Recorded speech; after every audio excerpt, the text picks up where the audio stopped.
All right, buddy, what you got going on today? Oh, what we've got is a 09 DMAX that came in, engine light on, checked, found EGR valve. What we commonly find in these is, if you look, whoopsie, the EGR valve, I'm not going to go into detail what it does, but basically this black sooty stuff here, that good stuff, that'll kill an EGR valve. That'll actually kill a lot of things. What we found is if we just replace these valves, unfortunately they're back pretty quickly.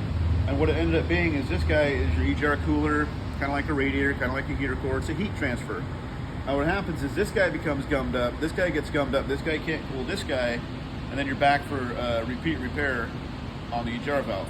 Now this one's got a lot of carbon in it. Can you turn that so we can This one's got see? a tremendous amount of carbon. I don't know how well you can see that, if you can. It's pretty, I'm not sure how well we can see it, but it's pretty black inside. Yeah, that's just swiping my finger in there.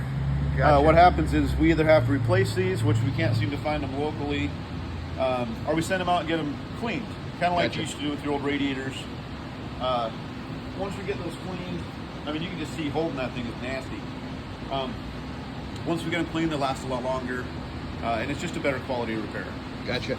And how much fun were those two back bolts on that cooler? Oh, those things are awful. It's one of the reasons that sometimes they take a little longer than the time quoted. It's just access to some stuff. Yeah.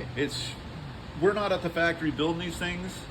I don't know how they get back there and get them off so quickly, but yeah, they're just awful. Perfect. Thank you, Furby. Yes, sir.